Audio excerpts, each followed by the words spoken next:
It's Not Sports. Brand new music debuted by the crazy talented Tyson Rex. You're welcome. We're coming to you out of Salt Lake City on a pre-total solar eclipse Saturday. The last Saturday before the total solar eclipse. I'm your host, Callie Sinovia. I'm as always, with Tyson Rex. Hello, it's an honor to be here. How are you doing, man? Doing wonderful. Good. It's been a great day. Been a long week. Glad it's Saturday. Glad to be talking about sports. Yes. Did you listen to Tuesday's speech? What Donald Trump said in his impromptu press conference? Which one was this one? This one, the one where he's all, look, both sides were at fault, and they're trying to take down the beautiful statue, and what's next? They're going to take down statues of George Washington or Thomas Jefferson. Just utterly astounding. And one thing that's worth keeping in mind about that, too, is I had, as of last weekend when we recorded, I had heard that the people that were counter-protesting didn't have permits. That's actually not true. They had 2 permits to do the counter-protest against the alt-right. And even Trump repeated that. And it's kind of this lie that people on his side or on the alt-right have been saying. They were there illegally without permits, but that's not actually true. Wow. The counter-protesters were there legally. Just add up to the tally of the other lies that have been told by this administration and by... Yeah. Did you hear Jimmy Kimmel's monologue on that when he's listing out all the lies? Seriously, it's getting ridiculous. It is ridiculous. I mean, you can't believe anything that he says. If it sounds too good to be true, you're like, lie. Yeah, exactly. I'm not racist. Wow. So, did you catch Team USA's young star Chirstian Pulisic? He scored in the 22nd minute. For his team Dortmund. It was a beautiful score. Whoa, when was it? I did not see it. This is this morning, early in the AM. So it was absolutely stunning, and it makes me so excited for the World Cup coming up in 2018. So set up the play for me. This is how far into the game again? 22 minutes? 22nd minute. He gets a pass, and it's just a very narrow window. The ball hits the corner of the goalpost and rolls in. Ricochets in. Beautiful. Absolutely beautiful. And I was just like, need to see him play with all the rest of the guys on Team USA. But, yep. Next year, 2018. Yep. So excited. So, anybody been watching TV and social media this week? Katie doesn't want to visit the White House, which... Kevin Durant, yeah. I think that's a stand-up move. He says he doesn't respect the man in it, which, real talk, I think that's great for him to... He has a great platform for him to speak, and if this is what he feels, and so what? He doesn't go to the White House with the Golden State Warriors. Absolutely. I completely agree. I think you saw, going back to that press conference, I think you're beginning to see the true colors come out. And other politicians may feel the same as Trump, especially on the right. But they're smarter. They're smart enough to make sure that at least publicly it doesn't appear that they might be racist. Donald Trump's performance was just unbelievable. I mean, you're talking really like a historic press conference. This is one in 40 years when they're going, what happened during the 2010s? They're going to be replaying that as a moment in our history. And I think you're beginning to see the true colors, which, I mean, plenty of us probably already felt that from the other things that we'd seen him say, like Mexican, the immigrants are rapists, pussy grabbing, basically bragging about sexual assault, misogyny, blood coming out of her wherever. And you're beginning to see, and I think that press conference really, for a lot of us, you can't deny that there's probably some undertones of elitist, racist, misogynistic. And I think Kevin Durant and plenty of other people just see it for what it is. They've seen enough. Between the policies that have been enacted, the behavior, the lack of leadership, the inability to just come right out and condemn neo-Nazis. I mean, how hard is that to do? How hard is it to say Nazis are bad? And you can't say that it's equal because one side wants to burn a bunch of people and the other side just is fighting for equality. There's no way that is congruent, that it lines up. Yeah, you can't equivocate between the two. No. It doesn't, and that's what he spent so much time Tuesday trying to do. It's to make them equivalent. Yeah. And look at these statues, like his whole point about George Washington and Thomas Jefferson. Here's the deal.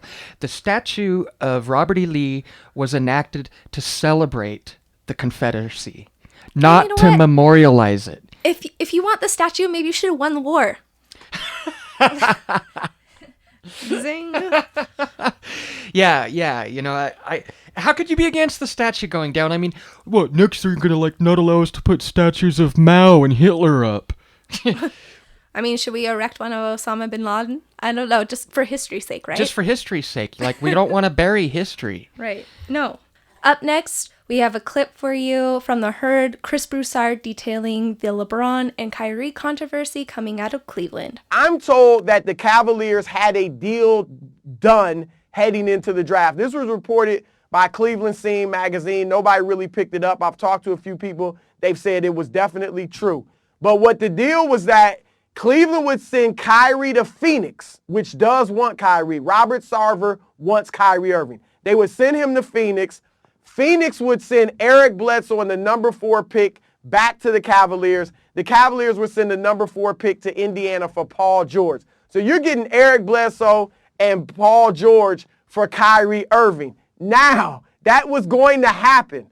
Dan Gilbert goes to LeBron and says, look, we got this deal on the table. I'll do it if you'll commit long-term to stay in Cleveland.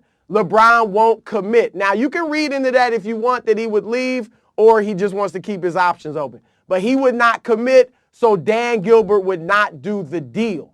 Now, Kyrie Irving finds out about the deal, whether it was from David Griffin telling him after he left or however he found out, but he found out about the deal, and he assumed and he rightly assumed, there's no way the Cavaliers are doing this unless LeBron gives consent. That's why he got mad with LeBron. He thought LeBron was in on it. LeBron's take was more, look, I'm not trying to trade Kyrie Irving. He's great, but that's a heck of a deal, Eric Bledsoe and Paul George. So if you do it, hey, that's a great deal. But Kyrie took it as LeBron wanted him out of there. A few days or a week later, that's when Kyrie made his trade request. So that was like the final straw. Oh, so some clarity there.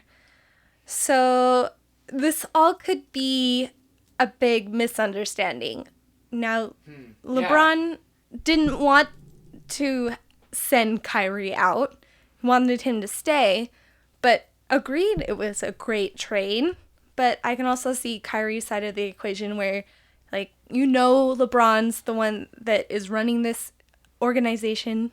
So you assume everything either is coming from him or being composed from him, or he's at least giving his consent. Definitely, it makes a lot of sense. What Chris Broussard said, if you're Kyrie, this seems like insult to injury. I mean, going back to what we were saying during the last podcast, LeBron was kind of dropped in on Kyrie days after Kyrie thought that he was the man of the team. And now he finds out through other channels that there was a for sure deal that was definitely going to happen, and LeBron was in on it. So, yeah, if you're Kyrie, you're going to perceive it that way, that maybe LeBron wants to trade you. But from LeBron's perspective, as Chris Broussard said, hey, that would have been a great deal. And I agree. I think it would have been a great deal for Cleveland, but then there was a draft pick you were mentioning, right? Yeah, so they would have sent the 4th round draft pick from Phoenix to Indiana. And then, okay. So Cleveland wouldn't have had the 4th round pick. But they would have gotten Bledsoe and George, which is for essentially Kyrie Irving, which would have been, that would have been interesting, and so you hear him a week later say, that's it, I'm out, I want a trade. So I'm wondering, is there a way these two guys can come together? There obviously was a misunderstanding here. I don't know. Yeah. I mean, misunderstanding, it was definitely on. It was a blow to Kyrie's ego. And because of Kyrie's personality, I believe this is actually how it went down. But it wasn't as though LeBron went looking for this. Right. LeBron was just in on it. And the only reason it didn't happen is because LeBron wouldn't commit. Mm-hmm. So now how do you smooth it over? Do the Cavs still try to trade Kyrie? I mean, I'm still hearing rumors that they're looking for a potential deal. But there's just, I feel like with the uncertainty of LeBron staying and just knowing that there's malcontent there, the trade market is just, dried up. And I don't know if they're going to be able to find a replacement. So I kind of feel like they will need to find a way to smooth this over. Because what do you do? What do you do? And I'm sure... LeBron, they're all great people, and I'm sure they'll figure out a way, but this is definitely drama. And Kyrie is gonna have to play next to LeBron. I mean, not have to, but, what do you do in that situation? So some inspiring actions on the field Thursday night in the Philadelphia Eagles game versus the Buffalo Bills. Malcolm Jenkins, as always, stands for the anthem with fists raised high. His teammate... And he's not saying, "Go America, keep things the same." And his teammate Chris Long, who happens to be white, comes over, puts his hand on Malcolm Jenkins' shoulder, displaying support for the cause. This is the reason why we decided on the name of It's Not Sports, because I wanted to be able to set the table not only for sports, but for those instances where we have these intense oppositions and how oftentimes that those sides can meet in sports. And when we can show unity on the field, that often bleeds off the field, off the court, to all the fans, all the consumers, and it just really provides that strong foundation of unity. And I think that's what's so beautiful about sports. It's not just an event, it's all these people coming together and cheering for the same thing. Even if outside of the stadium, we're on opposite sides. Yeah, absolutely. I think it's wonderful that Long, a white guy, makes this gesture of support for Jenkins by putting his hand on his shoulder. I mean, he's not protesting the same thing. In a way, it's more respectful to just put his hand on his shoulder and say, "I support you, brother." And I would love to see a lot more of the white athletes supporting the black athletes who are making this protest. I really like that. I think that would be wonderful to see more of. I too, and this is what Michael Bennett was calling for earlier this week. He said, you get a couple white athletes on our side and see what happens. See the change that will come from just having the two sides unite. And I think this gives us a great opening to talk about Colin Kaepernick. I know you have strong feelings for what's been happening with him, so I'll let you take over. Okay, yeah, so this all started with Colin Kaepernick. I shouldn't say all. I mean, Muhammad Ali got into a lot of controversy when he was doing his protesting and staying out of the Vietnam War. But getting to Colin Kaepernick, there was a lot of controversy. And to me, the controversy is unfair. And I think anyone that criticizes Colin Kaepernick doesn't understand the racial issues that are going on. I mean, think about it this way. In Ferguson, we had rioting. We had this terrible situation. The protests turned violent. People were rightfully angry about Michael Brown. You look at Freddie Gray and the protests and rioting that happened as a result of that. So people say, look, if you need to protest, you need to do it peacefully. Well, Colin Kaepernick, what does he do? He protests peacefully. He kneels for the anthem.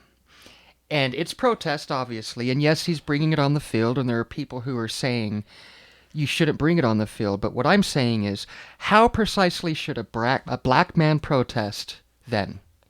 It's wrong to do it during a riot, and it's wrong. And Colin Kaepernick also is in the wrong for doing it during the game. So what precisely is the correct way to protest? Right, and sometimes you're just not going to win on that, just because change is hard. If change was easy, then we'd all be efficient beings, and it wouldn't be a thing. But I think the thing with Kaepernick is it's being done during the anthem, and the anthem has such strong, intense feelings attached to it. When I think of the anthem, I think of all the men and women who have served overseas. So I can see why people have a hard time with the protesting going on during the anthem. Yeah, I mean, every time I hear the anthem, I get goosebumps, So I can understand that, but I also think we need to get over ourselves. Like, this isn't a referendum on the men and women that have served. It's Colin Kaepernick's way of saying, hey, there's something going on here. Yeah, we need to bring attention to it. Yeah, exactly. We're not there yet. He has a right to say that because of all the people that have died, not in spite of all the people that have died. The Civil War, hundreds of thousands of people died. World War I, 10 million. World War II, 50 million people died. It's insane to think of the Jews, numbers. Right? Was it 8? Sorry. I think it was either 6 or 8 million Jews. But I think the population was like 14, and then it went to whatever it went to, and now it's at 14 again. Yeah. And like people are kind of making that parallel right now. That's with the neo-Nazi protests that were going on last weekend, but the price that has been paid to start this country is incalculable. Mm-hmm. There's people that have gone through suffering that I can't even begin to imagine to create this nation that we have today. It's far from imperfect. And the reason we have freedom of speech in the first place is so that we can stand up, or kneel, if you will, to bring light to controversial issues. Mm-hmm. But that doesn't mean that freedom of speech is freedom from consequence of your speech. Absolutely. And it is sad, I think, that Colin, who's definitely not the best quarterback, but he was much improved last year as far as his quarterback rating. He's as good as many starting quarterbacks, and definitely he's as good as any second-string quarterback. So I would really love to see him get a job. I think this is the reason he doesn't have a job. I don't know because of this controversy. Primarily the reason. I just know with second-string quarterbacks, generally, like, owners, coaches, they like them to be, not accumulating media and attention, because this is a team sport when it comes down to it. That's, you can't kneel or sit during the anthem in the NBA, but in the NBA, you're known for your stardom, so it's not as big of a problem if you have a strong stance on these things. But I think he will get a chance. I mean, injuries happen, and he's good enough to be on a team. And I think, once an injury occurs, a team will come knocking. Yeah. Just stay in shape, Cap, and I hope you get a chance to get back in. And owners, whoever decides to take that chance, because there will be fan blowback. There are going to be a lot of angry people. There's going to be emails and letters sent to whatever owner brings on Kaepernick. So whoever you end up being, good on you. Well, that's it. Thank you for joining us. Again, enjoy our outro music created by Tyson Rex. This is It's Not Sports. We are out of here.